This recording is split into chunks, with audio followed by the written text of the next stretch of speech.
Salut, salut, bienvenue sur la chaîne Parole de vie. J'espère que vous allez bien. En tout cas, moi, je vais bien par la grâce de Dieu. Si tu es nouveau sur la chaîne, je te souhaite la bienvenue avec amour. Et je vais juste te prier d'aller t'abonner. Et n'oublie pas de cliquer sur la cloche de notification, particulièrement sur l'option toutes les notifications. D'accord? Donc voilà, je tenais avant de commencer cette vidéo à rendre grâce à Dieu pour la vie de toutes les personnes qui prennent la peine de s'abonner. En tout cas, voilà, ça ne cesse d'augmenter chaque jour et je rends grâce à Dieu pour vos vies et surtout pour la vie des personnes qui prennent la peine de commenter, de partager, voilà, de liker. Ça fait toujours plaisir de voir un commentaire et de savoir que ce que le Seigneur fait au travers de nos vies bénit réellement les vies. Amen. Donc aujourd'hui, on va parler de la désobéissance des enfants. Voilà, comme tu as vu la maman, on a dit comment amener nos enfants rebelles à nous obéir, d'accord? La Bible parle de la rébellion, on peut parler aussi de la désobéissance et dans notre jargon quotidien, on parle de la têtudesse des enfants. Donc les mamans disent parfois, cet enfant est têtu, têtu. En tout cas, maman, je viens partager avec toi une clé qui est infaillible. Une clé, on va rester biblique, une clé que le Seigneur lui-même a utilisée, d'accord, qui est infaillible, qui va ramener le cœur de ton enfant à l'obéissance. Donc, si tu veux connaître cette clé, assois-toi, prends une tasse de café, une tasse de lait, assois-toi et puis on démarre. Donc, voilà comment ramener le cœur de nos enfants à l'obéissance. Comment aider nos enfants à sortir de la rébellion? Comment? Pourquoi est-ce que déjà je parle de ce sujet aujourd'hui? Parce que je peux vous assurer, maman, mon témoignage, je suis passée par des moments avec mes enfants où je n'en pouvais plus. Je criais tout le temps, je frappais, ça ne changeait pas. D'accord? Jusqu'à ce que le Seigneur me donne cette clé. Et depuis que j'ai commencé à appliquer cette clé, il y a beaucoup de choses qui ont changé, je peux vous assurer. Moi également, je suis encore dans le cheminement de la transformation, mais je ne suis plus certainement là où j'étais avant. D'accord? Donc, comment est-ce que tu peux faire? Premièrement, tu dois te remettre en question en tant que maman. Ah oui. J'entends une maman qui se dit, ah ben, je pensais que tu devais dire que mes enfants, non. Je ne vais pas pointer le doigt sur les enfants. Pourquoi? Parce qu'en tant que maman, nous sommes des leaders de nos maisons. La Bible dit, la femme sage bâtit sa maison et l'insensé la détruit de ses propres mains.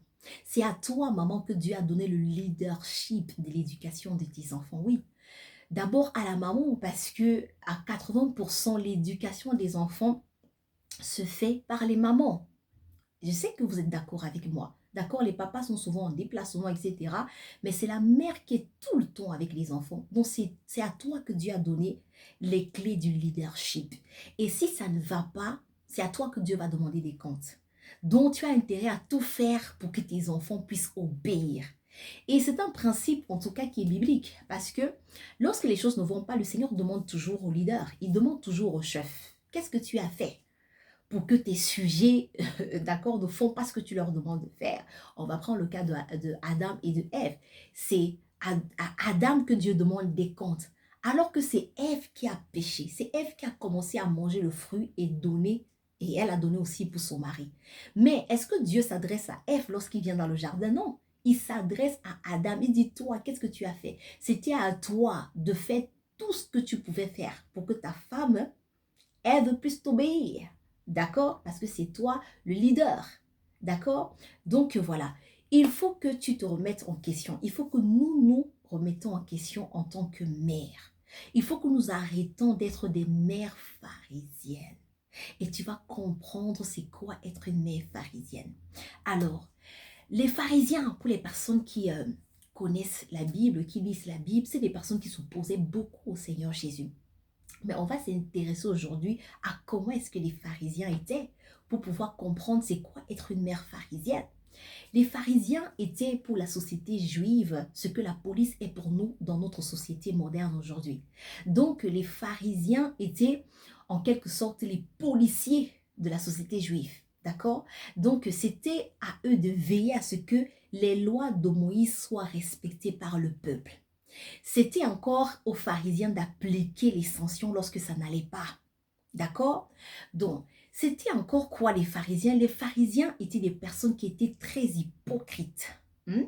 Donc, les pharisiens disaient au peuple de faire des choses que eux-mêmes ils ne faisaient pas, ils faisaient tout le contraire. C'est la raison pour laquelle le Seigneur Jésus les appelle des tombeaux blanchis.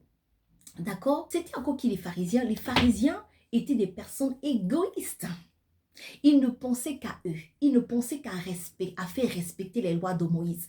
Ah, cette femme adultère-là, la loi de Moïse préconise de la lapider en cas d'adultère. Ils ne causaient pas. C'était action-réaction. Ils ne se posaient pas la question pourquoi est-ce qu'elle a fait ça. Non, non, c'était ça les pharisiens. Les pharisiens étaient aussi des personnes qui jugeaient les gens. Ils étaient tout le temps en train de juger et condamner les gens. On va voir ça, par exemple, avec l'histoire de Marie qui vient déverser le parfum sur les pieds de Jésus. Les pharisiens qui commencent à murmurer derrière, à dire, ah, si vraiment Jésus était fils de Dieu, comment est-ce qu'il peut laisser cette femme prostituée le toucher? Vous voyez, le jugement, la condamnation. Pour eux, ils étaient des personnes saintes, voilà, ils ne se mélangeaient pas.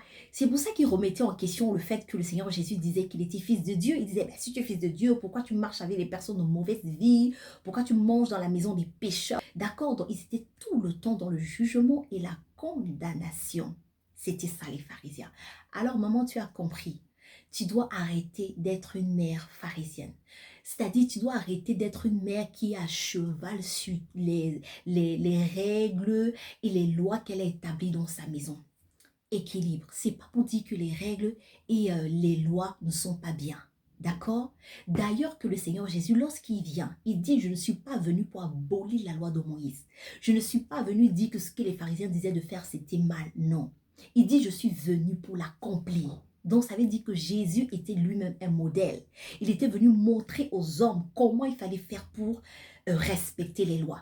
D'accord? Parce que tu es d'accord avec moi que malgré ce que les pharisiens faisaient, veiller à ce que les lois soient respectées, ça n'empêchait pas les gens de pécher. Il y avait des femmes adultères en ce temps-là. Les gens continuaient de pécher. C'est pour ça que le Seigneur Jésus vient. D'accord? Donc, cette mère pharisienne, c'est celle qui est toujours à cheval sur les lois et les règles qu'elle a établies dans sa maison. Et comme je dis, ces lois et ces règles ne sont pas mauvaises. D'accord? Mais il faut faire un équilibre. Et c'est cet équilibre que le Seigneur Jésus est venu donner aux pharisiens. C'est cet équilibre. Il faut faire l'équilibre. Il ne faut pas être tout le temps en train de dire, tu as fait ça, je frappe. Tu as fait ça, je punis. Tu as fait ça, je crie. Tu as fait ça, je gueule. C'est cette mère qui est tout le temps en train de gueuler sur ses enfants. Qui est tout le temps sur la défensive. D'accord? Qui ne cause pas. C'est action-réaction. Comme les pharisiens. Être une mère pharisienne, c'est aussi cette mère qui est égoïste.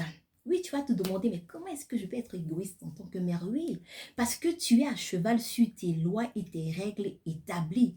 Et je ne fais que dire, c'est bien, parce que une maison ne peut pas fonctionner sans des lois et des règles.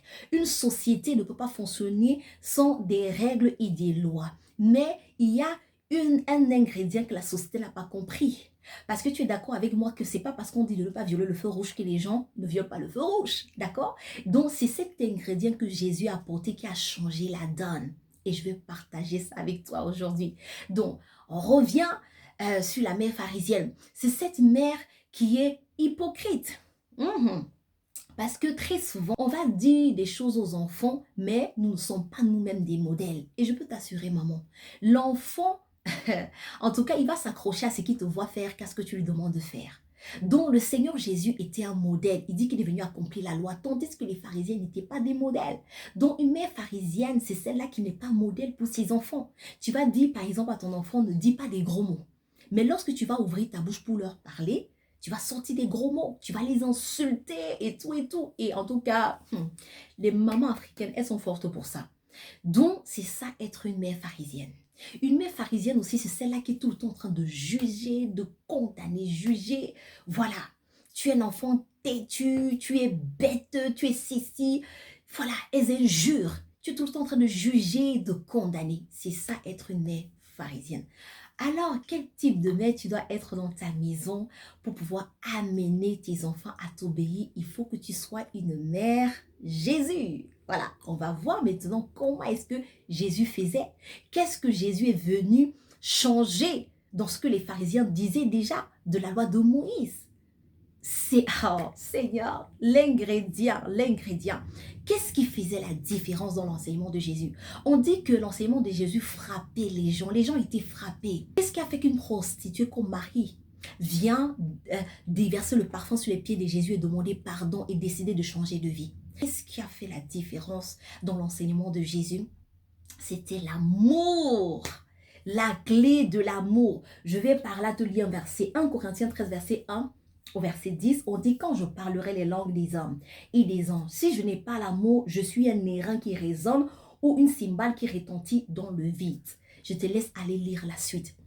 Quelles que soient les règles et les lois que tu établis dans ta maison, maman, si tu ne mets pas le cube, si je dis ça comme ça, le cube de l'amour, ça n'amènera à rien. Tu vas te fatiguer, tu vas crier, tu vas frapper, ça ne va pas changer. C'était ça. C'est ça que Jésus a apporté. L'amour. L'amour manifesté. Jésus manifestait l'amour. Il allait au-delà de ce qu'il voyait. Face à la femme adultère, il a dit: va, moi non plus, je ne te condamne pas. Va et ne pêche plus. Vous voyez, il n'a pas dit que maman, tu dois arrêter de mettre des lois et des règles dans ta maison. Il faut un cadre, mais il faut l'équilibre. Il faut que tu puisses aller au-delà de ce que l'enfant fait et comprendre l'enfant. Essaye de t'intéresser un peu à ton enfant et à comprendre ce qui le pousse à faire ce qu'il fait. C'est ce que Jésus faisait. Pour que Jésus pardonne cette femme adultère, c'est qu'il est allé dans l'esprit, il a vu que peut-être cette femme a commis l'adultère, peut-être parce qu'elle a été blessée par son mari, peut-être quand elle était enfant, voilà, on l'a vendue peut-être à un esprit des eaux et c'est comme ça qu'elle vagabonde. Vous voyez? Mais les pharisiens n'avaient pas d'amour en eux. Donc ça veut dire qu'ils ne pouvaient pas aller au-delà de l'action que les gens posaient. Pour eux, c'était seulement, voilà, tu as volé, on coupe ta main. Tu as volé, tu as commis l'adultère, on te la pite, on n'en parle plus. Vous voyez un peu, c'était ça. Mais Jésus, lui, il allait au-delà. Jésus lui-même dit: je ne suis pas venu juger. Je suis venu pour sauver. Il est venu pour comprendre les hommes. Il est venu les aimer, manifester l'amour. Amen. Jésus ne disait même pas aux gens: pourquoi est-ce que tu es prostituée? Il ne pointait même pas à leur péché. Il manifestait l'amour. Et rien que l'amour poussait les gens à dire: Seigneur, me voici. J'abandonne la prostitution. Est-ce que vous comprenez? Manifestons l'amour à nos enfants, maman. Soyons des mères Jésus. Allons au-delà des actions de nos enfants. Essayons de comprendre pourquoi est-ce qu'ils posent certains actes. Manifestons l'amour. On dit: Dieu a tant aimé le monde qu'il a donné son Fils unique, afin que quiconque croit ne périsse point, mais qu'il ait la vie éternelle. Dieu a aimé et il a manifesté en donnant son Fils. Toi aussi, tu dois manifester l'amour pour ramener le cœur de ton enfant à l'obéissance. Amen, amen. Alors, comment manifester cet amour? Je vais te donner quelques clés pratico-pratiques, voilà, que j'ai moi-même apprises dans cette expérience périlleuse. C'était compliqué, je peux vous assurer, les mamans, j'avais perdu ma paix. J'avais perdu ma joie, je me posais des questions. Seigneur, pourquoi cet enfant fait ça? Pourquoi malgré les enseignements que je lui donne? Pourquoi? Le Seigneur m'a dit, malgré la loi des pharisiens, malgré la loi de Moïse, est-ce que les gens ne péchaient pas? Qu'est-ce qui a fait la différence? Qu'est-ce qui a fait la différence? Alors, de manière pratico-pratique, le premier point, comment est-ce que tu peux manifester ton amour? Tu dois créer un climat de confiance et d'intimité dans ta maison avec tes enfants. On dit que l'amour bannit la peur. D'accord? Tes enfants ne doivent pas avoir peur, maman, de s'approcher de toi. Même lorsqu'ils font des bêtises, tu dois t'assurer de ça. C'est pareil avec nous. On n'a pas peur lorsqu'on fait des bêtises de s'approcher de Dieu et de lui dire: papa, pardon. L'enfant prodigue n'a pas eu peur de revenir auprès de son père. Mais qu'est-ce que le père a fait? Est-ce que le père a commencé à dire: voilà, tu as pris mon argent, tu as lapidé et tout. Le père l'a accueilli. C'est comme ça que Dieu fait. Serons des mères Jésus dans notre maison. D'accord? Donc, crée un climat d'intimité, de confiance, que l'enfant n'ait pas peur de t'approcher, même lorsqu'il a fait une bêtise, que l'enfant soit libre de tout te dire et de ne pas se sentir jugé ou condamné. Est-ce que vous comprenez? Il n'est pas question de ne pas punir. Mais on va voir dans d'autres vidéos qu'on peut punir même dans l'amour, parce que Dieu lui-même punit. Il faut faire attention. On n'est pas en train de dire, voilà, ne punissons plus les enfants. Non, ce n'est pas ce que je suis en train de dire. Je suis en train de dire, manifeste l'amour même dans la punition. Est-ce que vous comprenez? On peut punir sans crier, on peut punir, voilà, sans se mettre dans tous ces états. Donc, créer ce climat de confiance et d'intimité. Parce que qu'est-ce que ce climat de confiance et d'intimité va faire? Ça va pousser l'enfant à t'aimer davantage. Et une personne qui t'aime peut faire tout ce que tu veux qu'elle fasse. Est-ce que vous comprenez? Jésus lui-même a dit dans sa parole, il a dit, celui qui m'aime fait ma volonté. Donc quand tu dis que tu aimes le Seigneur, forcément tu vas faire sa volonté. Vous voyez? Donc, fais à ce que l'amour que l'enfant a pour toi puisse grandir. Et une mère va se dire, ben comment? Parce que mon enfant m'aime déjà, maman, je peux te choquer. Il y a des enfants qui éprouvent plus d'amour pour une tata, pour une tantine de la famille que pour leur propre mère. Pourquoi? Parce que c'est une mère qui n'a pas pris la peine de faire grandir l'amour qui est né lorsqu'elle a mis cet enfant au monde. Vous voyez, il y a des enfants qui sont toujours à ce niveau d'amour. L'amour naît, mais elle doit grandir. Elle grandit avec la relation que tu tisses avec tes enfants. Est-ce que vous voyez? Donc, il faut mettre ce climat d'intimité, de confiance, afin que l'amour que l'enfant a pour toi puisse grandir. Et le résultat que ça va produire, l'enfant va t'obéir. Plus parce que tu as donné des ordres, mais par amour. Plus parce que tu as établi des lois, mais par amour. Parce que j'aime maman, je fais ce qu'elle me demande de faire. Jésus a dit, celui qui m'aime fait ma volonté. Amen. La deuxième clé, en tout cas la deuxième sous-clé, parce qu'on est en train de parler de la clé de l'amour et de comment manifester cet amour, il faut que tu donnes des paroles valorisantes à tes enfants. Amen. Donc, tu dois commencer à te focaliser sur leurs qualités. Oublie leurs défauts, oublie les bêtises qu'ils font. Commence à valoriser tes enfants. Focalise-toi sur leurs qualités. Si tu sais que ton enfant est intelligent, commence à dire, tu sais que tu es un garçon intelligent. Moi, j'ai fait ça avec mon fils aîné qui a bientôt 12 ans parce qu'à un moment donné, ici, c'était compliqué. Jusqu'à ce que le Seigneur commence à me diriger comme ça. Il a dit, regarde ses qualités. Il n'y a pas que de mal dans un être humain. Chaque être humain, même le pire des criminels, a quelque chose de bien en lui. Et il faut aller chercher cette chose-là en lui. D'accord? Et valoriser cette chose. Si tu sais que ta fille, voilà, c'est une personne gentille, je sais pas moi, trouve les qualités. Trouve les qualités de tes enfants et commence à valoriser ces qualités. Commence à leur dire, tu es un garçon intelligent, tu es une fille avec un grand cœur, tu es une fille courageuse, tu es un bon garçon. Commence à valoriser les qualités de tes enfants. Toujours dans ce point parole valorisante, trouve des petits noms à tes enfants. Mon chéri, ma princesse, mon prince, mon petit chat. Trouve des petits noms. Je peux t'assurer, maman, ça fait toute la différence. Le Seigneur m'a appris ça. Je sais que c'est difficile parce que en tant que maman africaine, surtout, on a grandi dans un environnement où on n'a pas appris à nous manifester l'amour. D'accord? Je n'ai pas grandi, on ne me donnait pas de petits noms, on m'appelait par mon nom. D'accord? Mais on doit changer ça. On ne doit pas continuer en tant que chrétien et même si on n'est pas chrétien, à perpétuer, voilà, cette culture qui ne nous apporte rien. D'accord? On doit s'adapter à la culture du royaume. Commence à donner des petits noms à tes enfants. Commence à les prendre dans tes bras et à dire à tes enfants que tu les aimes. Amen. Dis-leur, est-ce que tu sais que je t'aime? Ça fait toute la différence. Je ne fais qu'insister, on n'a pas grandi comme ça en tant qu'Africaine. Je sais, en tout cas, je parle pour moi. Mon père, ma mère ne m'a jamais dit je t'aime, ne m'a jamais pris dans leurs bras. Vous voyez un peu. Mais le Seigneur m'a dit, il faut le faire avec tes enfants. Ça va faire toute la différence.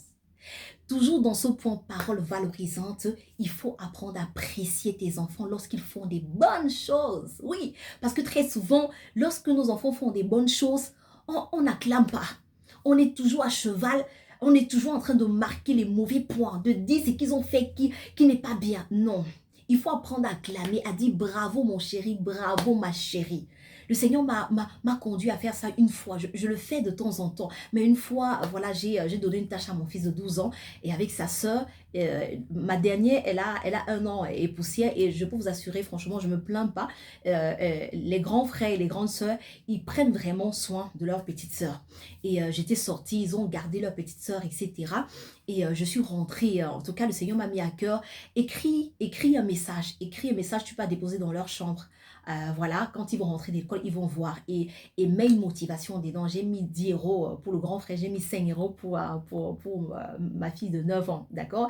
Et j'ai écrit le mot, c'était quoi? Je disais, merci pour le grand frère que tu es un bon grand frère, tu es un gentil garçon, continue comme ça mon chéri, je suis fière de toi. Et c'était pareil pour ma fille, ils étaient tellement contents, ça les a touchés. Apprenons à valoriser ce qu'ils font de bien, d'accord?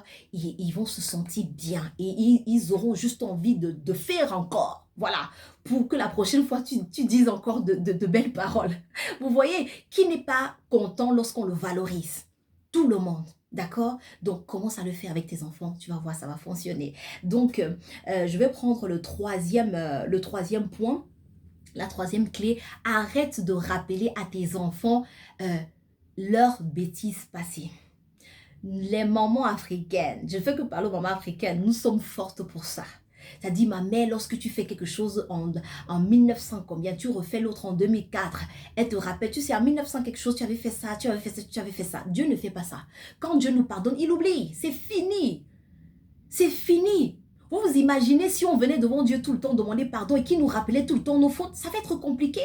Que le Seigneur dit, ah oui, c'est comme ça, en 1900, c'est si tu avais fait ça, en 80 combien, tu avais fait ça, en 2002, tu avais fait ça. Non, le Seigneur, quand il pardonne, il oublie. Maman, quand l'enfant a fait une bêtise, si tu dois parler, parle. Si tu dois punir, punis. Et je fais que dire toujours dans l'amour, on verra ça dans une autre vidéo, d'accord? Mais oublie. Quand il va refaire une autre bêtise, ne lui rappelle plus cela. Je peux vous assurer, ce point-là, je suis toujours en train de travailler dessus. C'est comme je vous dis, tout ce que je vous partage ici, c'est mon vécu. Et le Seigneur m'a montré la route. D'accord? Donc, ne rappelle plus les bêtises. Moi, je suis vraiment en train de travailler dessus. Ne rappelle plus. Parle de ce qu'il a fait aujourd'hui au présent. Oublie ce qu'il a fait au passé. Et on avance. D'accord? Donc, voilà, parce que ça ne les fait pas plaisir. Et même pour nous, imagine-toi tout le temps en train de rappeler tes bêtises. Ça ne va pas. Tu vois, tu ne seras pas content. D'accord? Quelque part, c'est comme si on était en train de te dévaloriser. C'est comme si on était en train de dire, tu ne vas jamais changer. Vous voyez un peu, c'est pas bien. Donc, arrêtons ça, les mamans. Donc, le quatrième point, je pense que je suis au quatrième point, avoir des temps de parole libre avec tes enfants. C'est les manifester de l'amour. Ça, en fait, c'est-à-dire, il y avait un moment où je faisais ça. C'est vrai que maintenant, j'ai plus trop de temps, mais je trouve quand même un peu à gauche et à droite le temps de parler un peu avec eux. Voilà, je prenais mon garçon, je dis, c'est à ton tour, on parle ensemble, toi et moi. Est-ce que tu as quelque chose à me dire? Tu n'as pas quelque chose à me raconter? Et ce sont des moments où je profite pour me remettre en question moi-même en tant que mère. Je peux demander parfois, qu'est-ce que tu penses de moi? Est-ce que je suis une bonne maman? Qu'est-ce que je peux améliorer dans ma façon d'être avec toi? Vous voyez? Ce sont des moments vraiment, vous voyez, ça tisse l'intimité, la complicité, la confiance. Et ce sont des moments où l'enfant peut s'exprimer. Ça lui fait plaisir parce qu'il sait que maman s'intéresse à lui. Maman le respecte. Vous voyez? Et c'est comme je disais tout à l'heure, il y a des enfants qui ont plus de la considération pour une tantine, pour un oncle de la famille que pour nous-mêmes. Voilà, ils ne supportent même pas être dans notre présence. Vous voyez, parce que cette personne ne le juge pas, cette personne le considère comme une personne à part entière. Ce sont des moments comme ça d'échange, de paroles libres, où tu peux parler avec lui, où il peut te poser des questions, où tu peux lui poser des questions. Ça montre en fait à l'enfant que tu le prends au sérieux, que tu t'intéresses à lui. Donc des paroles libres, des temps où tu prends le temps de parler avec chacun de manière personnalisée. D'accord? Donc, je pense que je suis au cinquième point. Il faut prier pour tes enfants. D'accord? Pourquoi j'ai mis la prière en dernier lieu? Parce que très souvent on va dire, je prie pourtant pour mes enfants. Mais si tu pries et tu ne manifestes pas l'amour, tu es une cymbale qui retentit dans le vide. C'est ce qu'on a vu tout à l'heure dans l'autre verset là. D'accord? Si tu pries seulement et que tu es une maman pharisienne au quotidien, ça ne va rien changer. La prière ne va rien changer. La prière sans amour ne change rien. Jésus a dit, même si tu chasses les démons, je ne sais pas, voilà, tu prêches jusqu'à, je ne sais pas moi. Si tu n'as pas d'amour, c'est vite. Tu ne changeras personne. Prie pour tes enfants. Et cette prière ne doit pas se faire en secret. Ça ne doit pas se faire lorsque tu es dans ton intimité avec Dieu seulement. Il faut prendre souvent le temps de prier pour eux, avec eux. Tu dis, viens, je vais prier pour toi. Vous voyez, parfois, il y avait des fois que mon garçon, il fait une bêtise et tout, je gronde, je gronde. Après, je dis, mais Wilfried, est-ce que tu as prié le Seigneur pour qu'il t'aide à arrêter ce comportement, pour qu'il t'aide à ne plus mentir, etc. Il dit, oui, maman, j'ai prié. Je dis, viens, je vais prier pour toi. Vous voyez un peu? Et je dis, Seigneur, vraiment, je te confie cet enfant. Accorde-lui la grâce d'arrêter de mentir. Accorde-lui la grâce de cesser de faire ce qu'il fait. Seigneur, je t'en supplie, donne-lui les forces. Je prie pour lui comme ça. Vous voyez, ça l'aide. Ça va aider l'enfant. Ça va l'aider à t'obéir. Parce qu'il sait que parce que prier pour quelqu'un, c'est lui manifester de l'amour. Vous voyez un peu, l'enfant va se rendre compte que, ah, maman n'est pas tout le temps seulement à cheval sur mes bêtises. Maman peut aussi prier pour moi. Tu vois, je dis, viens, je vais prier pour toi. Pareil pour ma fille, viens, je vais prier pour toi. Est-ce que vous comprenez? Donc, les mamans, en tout cas, je ne vais pas allonger cette vidéo. Il y a beaucoup à dire sur ce sujet et je vais m'arrêter ici. Voilà, donc je peux t'assurer, si tu mets en pratique toutes ces sous-clés, voilà, d'accord? Je peux t'assurer, tu vas venir témoigner sur cette chaîne que mon enfant là, il a changé. Il y a quelque chose qui a bougé. Amen, amen. Dans un live que je suis en train de préparer, on va reparler de ce sujet-là et en tout cas en profondeur encore et vous aurez l'occasion de poser des questions. Donc voilà, je m'arrête ici. J'espère en tout cas que vous avez été bénis. Si tu as été béni, maman, n'hésite pas de liker. Mets un pouce important. Hein? N'hésite pas de liker, surtout mets ton commentaire. Qu'est-ce que ce sujet t'a apporté? Qu'est-ce que tu vas décider de changer à partir d'aujourd'hui? Et prochainement, viens donner ton témoignage. Est-ce que ça a changé? D'accord? Donc voilà. Et on va tout simplement se dire à très bientôt dans un autre sujet qui va toujours concerner nos enfants. En tout cas, par la grâce de Dieu, cette année, il y a beaucoup de choses qui vont bouger dans nos familles, dans notre manière d'être en tant que mère. Parce que c'est à nous que Dieu a donné la responsabilité de bâtir notre maison. Et nous avons décidé d'être ces femmes qui ne vont pas détruire notre maison, mais qui vont construire la maison. Amen. Donc sur ce, que le Seigneur vous bénisse. On va se dire à très bientôt dans une autre vidéo. Ciao, ciao.